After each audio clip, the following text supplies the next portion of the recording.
Hello दोस्तों, कैसे हैं आप सब लोग। उम्मीद करता हूँ एकदम शानदार जबरदस्त जिंदाबाद होंगे। चलिए देर किस बात की, फटाफट अपना कॉपी पेन निकालिए और मेरे साथ चीजों को साझा करना शुरू कर दीजिए। ठीक है, तो आज हम बात करेंगे उत्तर प्रदेश में वन संपदा के बारे में, यानी फॉरेस्ट रिवर्स। उत्तर प्रदेश में वन संपदा को लेकर के क्या क्या महत्वपूर्ण प्रश्न बनते हैं और उसके संदर्भ में साथ ही साथ थोड़ा भारत के बारे में भी हम जानते चलेंगे। तो पहला प्रश्न यहाँ से ये बनेगा कि उत्तर प्रदेश में वन संपदा को लेकर के उत्तर प्रदेश के कितने भूभाग पर कितने प्रतिशत वन संपदा पाई जाती है। यदि हम बात करें तो भारत के कितने भूभाग पर वन संपदा पाई जाती है, प्राप्त होती है। फिर हम बात करेंगे कि उत्तर प्रदेश के अंतर्गत सर्वाधिक वनों का विस्तार कहां पर पाया जाता है, सबसे कम वनों का विस्तार कहां पर पाया जाता है, ये सघन वन कहां पर पाए जाते हैं। ये सारे प्रश्न हम यहाँ पर आज करने वाले हैं। तो सबसे पहले हम बात करते हैं कि जो वन होते हैं, वन जो होते हैं इनका महत्वपूर्ण या विशेष स्थान क्या है। तो देखिए, पर्यावरण के महत्वपूर्ण घटकों में जो योगदान देने वाली चीज है उसको हम बोलते हैं वन। यदि हम बात करें वन की, तो देखिए कहते हैं वृक्ष लगाओ जीवन बचाओ। वृक्ष लगाओ जीवन बचाओ, इसका क्या मतलब है कि मनुष्य को जीवित रहने के लिए क्या चाहिए, ऑक्सीजन। और ऑक्सीजन हमें कौन देता है, पेड़ पौधों से हमें ऑक्सीजन प्राप्त होती है। मनुष्य कार्बन डाइऑक्साइड छोड़ता है और ऑक्सीजन को ग्रहण करता है। तो इसलिए कहते हैं कि एक मनुष्य को अपने जीवन में कुछ भी नहीं तो एक वृक्ष तो लगाना ही चाहिए। ठीक है भाई, मैंने तो लगाए हैं, आपने पता नहीं लगाया नहीं लगाए। तो पहला प्रश्न तो यही बनेगा कि हमारे पर्यावरण के घटक में जो महत्वपूर्ण योगदान होता है वो किसका होता है, वनों का होता है। तो इस बात को भी हम लिख लेते हैं। यह पर्यावरण के महत्वपूर्ण घटकों का गठन करते हैं। भैया पर्यावरण के महत्वपूर्ण घटकों का गठन कौन करते हैं, वन करते हैं। और वनों की यदि हम बात करें तो ये किस चीज को बनाए रखते हैं, वन जो बनाए रखते हैं ये हमारे तापमान, आर्द्रता और वर्षा के लिए उत्तरदायी होते हैं। मतलब हमारे तापमान का संतुलन बनाए रखते हैं, वर्षा के लिए उत्तरदायी होते हैं, और जो आर्द्रता होती है उसके लिए भी विशेष उत्तरदायी जो होते हैं वो हमारे वन ही होते हैं। तो यहाँ से अगला पॉइंट हम लिख सकते हैं, तापमान, आर्द्रता और वर्षा। तापमान, आर्द्रता तथा वर्षा। तापमान, आर्द्रता तथा वर्षा जैसे कारकों को प्रभावित करते हैं। कौन करते हैं भैया, वन करते हैं। ठीक है, अगले प्रश्न की यदि हम बात करें तो एक विशेष प्रश्न आता है कि हमारे जो यानी जो वन है ये हमारे वातावरण का संतुलन बनाए रखते हैं, या वातावरण का संतुलन बनाए रखने में जो विशेष उपयोगिता या विशेष भूमिका निभाते हैं वो वन ही होते हैं। तो अगला पॉइंट हम यहाँ पर ये साझा कर सकते हैं कि ये वातावरण का संतुलन बनाए रखते हैं। एक विशेष प्रश्न ये बन जाता है। फिर हम बात करते हैं कि इन सारी चीजों को देखते हुए, इन पहलुओं को देखते हुए भारत सरकार ने नीति निकाली, और उस नीति के अंतर्गत क्या किया गया कि भारत में जो है ना वनों को बढ़ावा देने के लिए, वृक्षों को बढ़ावा देने के लिए नीतियां बनाएगी, जिससे कि हमारे क्या हो, तापमान, हमारी आर्द्रता तथा वर्षा जैसे कारकों को प्रभावित करने के लिए वनों को आगे लाया जाना चाहिए। फिर यहाँ से एक प्रश्न ये बनेगा क्या कि इन पहलुओं को देखते हुए भारत सरकार ने 1988 में एक नीति घोषित की, और उस नीति की यदि हम बात करें तो उसका नाम मिलता है राष्ट्रीय वन नीति। तो यहाँ से वेरी मोस्ट इंपोर्टेंट क्वेश्चन के भारत सरकार द्वारा राष्ट्रीय वन नीति कब घोषित की गई, 1988 में, 1988 में। ठीक है, तो हम लिख सकते हैं इन सभी पहलुओं को देखते हुए भारत सरकार द्वारा, या भारत सरकार ने राष्ट्रीय वन नीति और राष्ट्रीय वन नीति की यदि हम बात करें तो 1988 की घोषणा की। ठीक है। तो राष्ट्रीय वन नीति 1988 की घोषणा की, और यदि हम बात करें तो इस नीति के अनुसार ये बताया गया कि भारत का जितना भी भूभाग है उसमें 33%, ये कह सकते हैं 33.33% भाग पर क्या है, वन संपदा होनी ही चाहिए। तो इस घोषणा में क्या कहा गया, तो इसमें कहा गया क्या, जिसके अनुसार देश के कुल भूभाग के 33.3% भाग पर क्या होना चाहिए भैया, वन होने चाहिए। ठीक है। तो आप इसका स्क्रीनशॉट लो, इसके बाद चलते हैं हम आगे।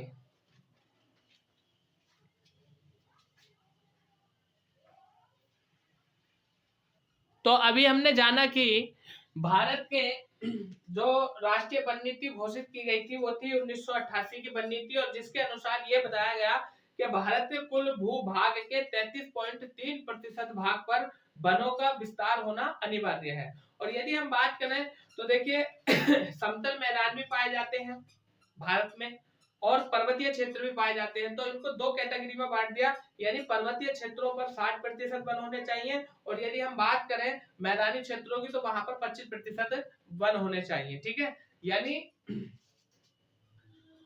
33.3% भूभाग पर वनों का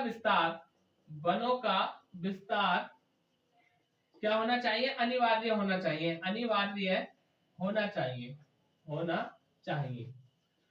फिर यदि हम बात करें यहां से तो इस जो 33% भूभाग की हम बात करते हैं तो इसको दो भागों में, यानी एक तो होता है पर्वतीय क्षेत्र और दूसरा होता है मैदानी क्षेत्र।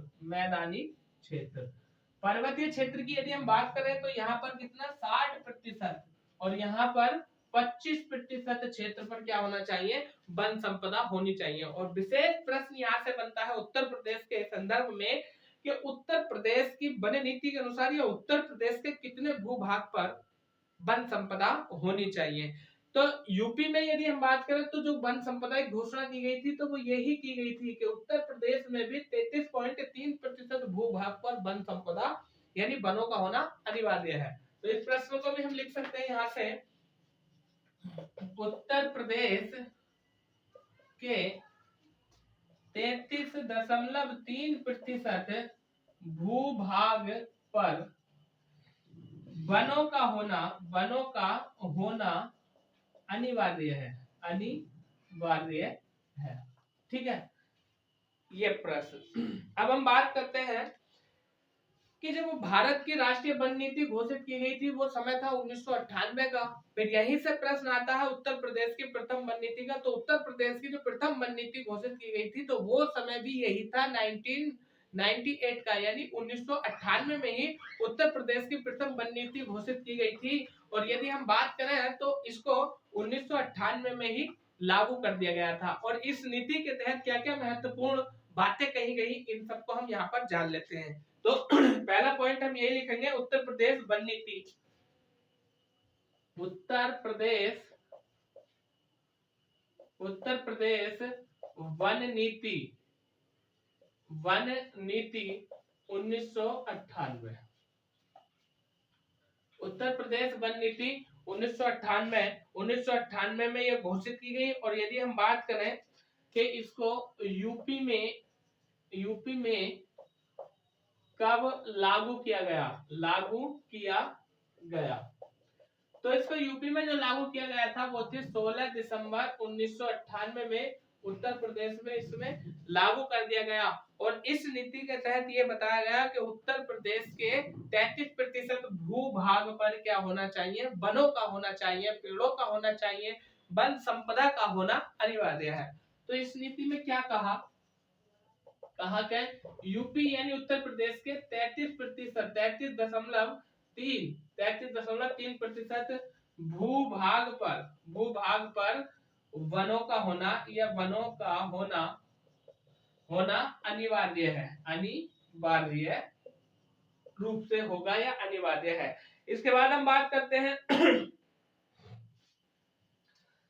इस नीति के बाद 1998 के बाद 1974 में उत्तर प्रदेश वन निगम की स्थापना की गई। तो वेरी मोस्ट इंपोर्टेंट क्वेश्चन यहाँ से ये बनता है कि उत्तर प्रदेश वन निगम की स्थापना कब की गई। तो उत्तर प्रदेश वन निगम की स्थापना 25 नवंबर 1974 को की गई। ठीक है, तो उत्तर प्रदेश वन निगम की स्थापना, उत्तर प्रदेश वन निगम की स्थापना, उत्तर प्रदेश वन निगम की स्थापना 25 नवंबर 1974 को की गई भैया। 25 नवंबर 1974 को की गई। यदि हम बात करें यहाँ से तो अगला तथ्य हम जानेंगे, उससे पहले आप इसका स्क्रीनशॉट ले लीजिए, आगे चलते हैं।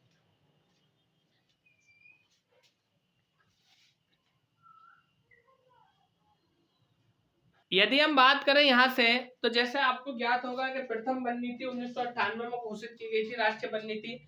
तो 1998 में ही विश्व बैंक की सहायता से उत्तर प्रदेश फॉरेस्ट्री प्रोजेक्ट शुरू किया गया था।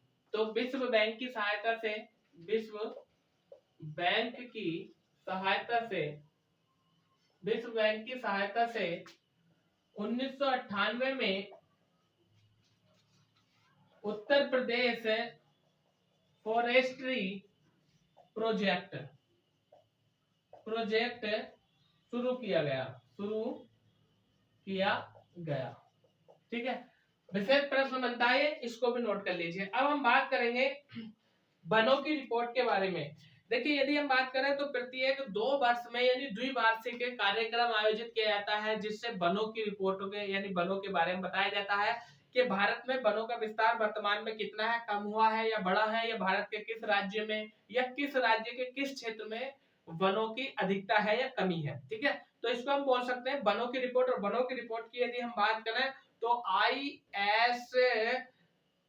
ISFR द्वारा ये वनों की रिपोर्ट दी जाती है, जिसको हम बोल सकते हैं इंडियन स्टेट फॉरेस्ट रिपोर्ट। तो हम इसको भी लिख लेते हैं यहाँ पर, क्या, वनों की रिपोर्ट, वनों की रिपोर्ट।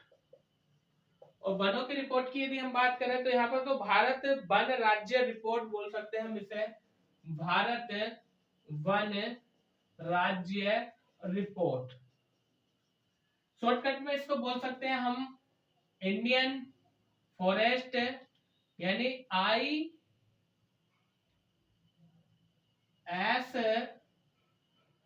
इंडियन फॉरेस्ट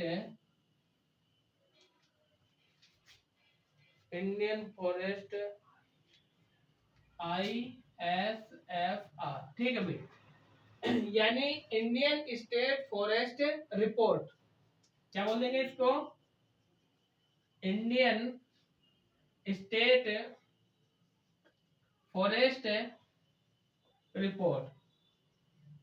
ठीक है, तो देखिए, भारत में जो वनों की रिपोर्ट का निर्धारण करता है, जो वनों के बारे में जानकारी देता है, उसको हम बोलते हैं क्या, ISFR यानी इंडियन स्टेट फॉरेस्ट रिपोर्ट। और यदि हम बात करें तो ये क्या है कि द्विवार्षिक कार्यक्रम है, यानी प्रत्येक 2 वर्ष में वनों के बारे में हमें जानकारी देती है ये रिपोर्ट। तो पहला प्रश्न, यह एक द्विवार्षिक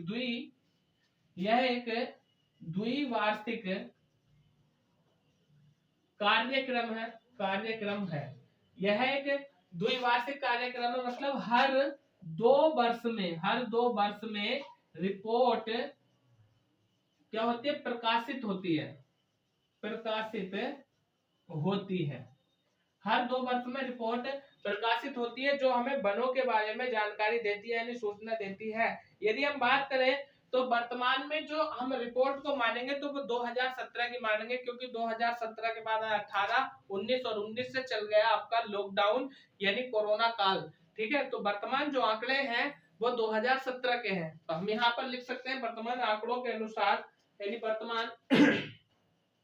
वर्तमान ISFR रिपोर्ट, और इसको हम बोलेंगे क्या, 2017 की। ठीक है,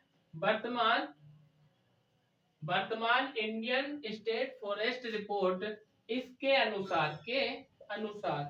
अनुसार भैया क्या क्या चीजें साझा की गई उसको हम देख लेते हैं। इसके अनुसार ये बताया गया कि प्रदेश के कुल भौगोलिक क्षेत्र के 6.8% क्षेत्र पर क्या है, वन है। यानी उत्तर प्रदेश के 6.88% भूभाग पर वन है, लेकिन होना कितना चाहिए, होना चाहिए था 33 कुछ। चलिए पहले इस फैक्ट को लिख लेते हैं कि वार्षिक रिपोर्ट यानी द्विवार्षिक रिपोर्ट 2017 के अनुसार क्या है प्रदेश के कुल भौगोलिक क्षेत्र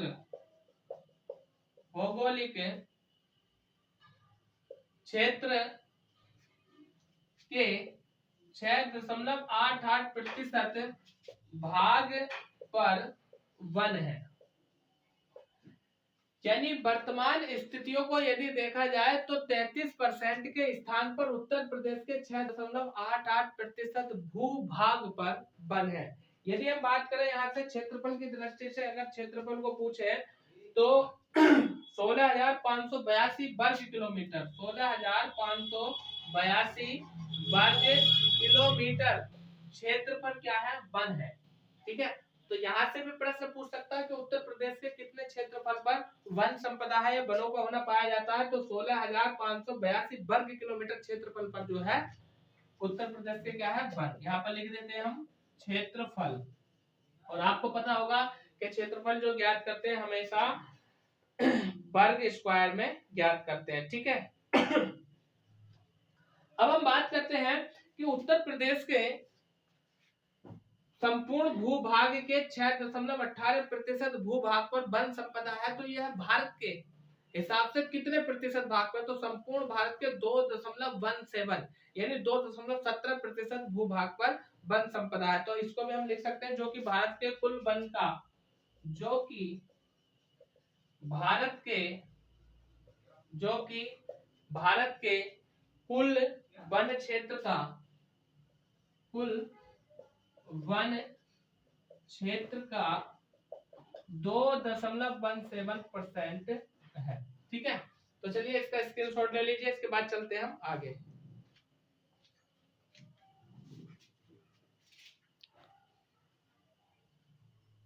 अब यहां से हम बात करते हैं कि उत्तर प्रदेश में सर्वाधिक वन क्षेत्रफल वाले कितने जिले हैं। तो यदि हम बात करें यहाँ से, तो उत्तर प्रदेश में 3 ऐसे जिले हैं जिनमें सर्वाधिक वनों का विस्तार पाया जाता है, जिसमें पहला आता सोनभद्र, दूसरा आता लखीमपुर खीरी और तीसरा आता मिर्जापुर। ठीक है, तो उत्तर प्रदेश में सर्वाधिक वन क्षेत्र वाले जिले, और यदि हम बात करें तो इनकी संख्या कितनी है, 3 है। कौन कौन से हैं, नंबर 1 है सोनभद्र, नंबर 2 लखीमपुर खीरी, और तीसरा नाम जो आता है वह आता है मिर्जापुर का।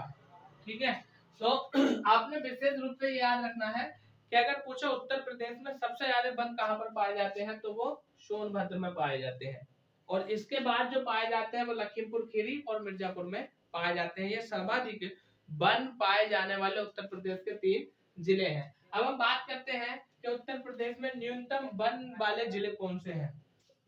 उत्तर प्रदेश में न्यूनतम वन क्षेत्र वाले जिले, तो यहाँ पर भी 3 जिलों की बात कर लेते हैं हम कि कौन से 3 जिले हैं जिनमें सबसे कम वन पाए जाते हैं। तो पहले स्थान पर आ जाता है संत कबीर नगर। दूसरे की यदि हम बात करें तो दूसरे जिले का नाम यहाँ पर मिल जाता है हमें मऊ, और तीसरे जिले का नाम मिल जाता है हमें मैनपुरी। ठीक है, तो आपसे पूछे कि उत्तर प्रदेश में सबसे कम जो वन पाए जाते हैं वो कहाँ पाए जाते हैं, संत कबीर नगर। और संत कबीर का नाम इस समय बदल करके क्या कर दिया है, ये आपको कमेंट बॉक्स में बताना है। आपने बताना है कि संत कबीर नगर का वर्तमान में नाम क्या है। ठीक है, तो सबसे कम वन जो पाए जाते हैं वो संत कबीर नगर, मऊ और मैनपुरी में पाए जाते हैं, और सर्वाधिक सोनभद्र, लखीमपुर खीरी और मिर्जापुर में पाए जाते हैं। फिर यहाँ से एक प्रश्न पूछेगा प्रतिशत के आधार पर, कि प्रतिशत के आधार पर सर्वाधिक वन प्रतिशत उत्तर प्रदेश के किस जिले में पाया जाता है। तो सर्वाधिक वन प्रतिशत के लिए हम बात कर रहे हैं तो पहले सोनभद्र को ही लिख लेते हैं हम। उत्तर प्रदेश में सर्वाधिक वन प्रतिशत वाले 3 जिले, उत्तर प्रदेश में सर्वाधिक वन प्रतिशत वाले जिले, यानी प्रतिशत की दृष्टि से भी हमसे यहाँ से पूछ सकता है। तो जिसमें हम पहला नाम ले सकते हैं सोनभद्र का,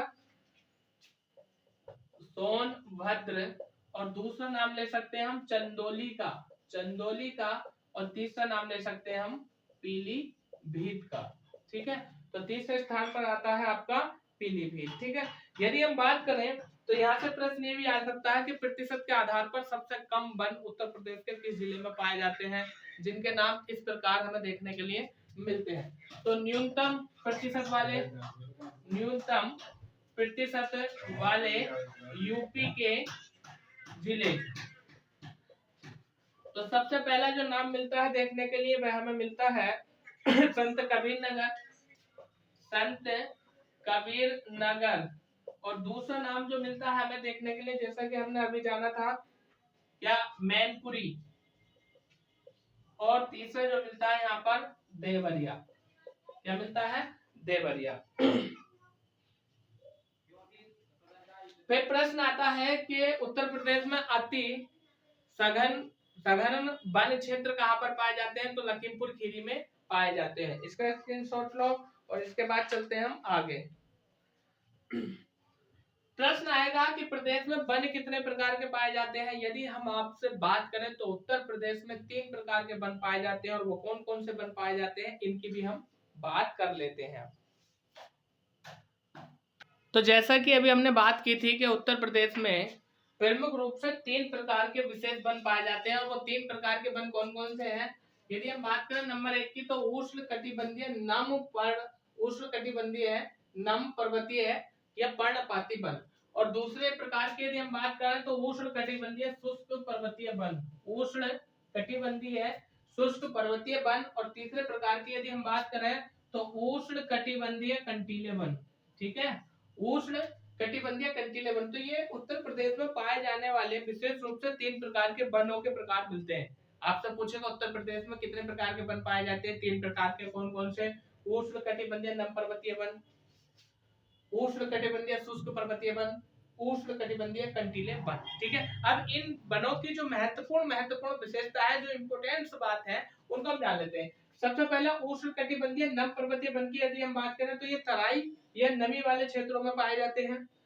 अनिश्चित आकार के वनों में, यानी अनिश्चित आकार के वन होते हैं, कह सकते हैं अनिश्चित आकार के वृक्ष होते हैं, यानी इनमें जो पेड़ होते हैं वो छोटे बड़े मोटे पतले लचीले, मतलब इनका कोई आकार नहीं होता, इस तरह के होते हैं। यदि हम बात करें तो निचले स्थानों में पाए जाते हैं, ये निचले स्थानों में पाए जाते हैं, और विशेष रूप से जैसे बांस हो गया, लता यानी बेलें हो गई, बैत हो गया, और हरी झाड़ियां हो गई, ये पाई जाती हैं। और विशेष रूप से जो प्रमुख वृक्ष पाए जाते हैं तो साल का, बेर का, गूलर का, आंवला का या सेमल के वृक्ष पाए जाते हैं, जो कि उष्णकटिबंधीय नम पर्वतीय वन का उदाहरण बनते हैं उत्तर प्रदेश में। दूसरे प्रकार की यदि हम बात करें उष्णकटिबंधीय शुष्क पर्वतीय वन, तो ये उत्तर प्रदेश के मैदानी भाग में पाए जाते हैं, और मैदानी भाग को हमने जाना था जो दक्षिण के पर्वतीय क्षेत्र और उत्तरी के तराई क्षेत्र के बीच का भाग है, उसको मैदानी क्षेत्र बोलते हैं। प्रमुख रूप से नीम, पीपल और महुआ या जामुन का वृक्ष भी यहाँ पर देखने के लिए मिल जाता है। फिर उष्णकटिबंधीय कंटीले वन की यदि हम बात करें तो उत्तर प्रदेश के दक्षिण पश्चिम भाग में ये पाए जाते हैं, और कम वर्षा वाले क्षेत्रों में पाए जाते हैं। इसमें प्रमुख जो वृक्ष पाए जाते हैं खैर, नीम, कंटीले, फलदार पौधे तथा औषधि और गोंद देने वाले वृक्ष पाए जाते हैं।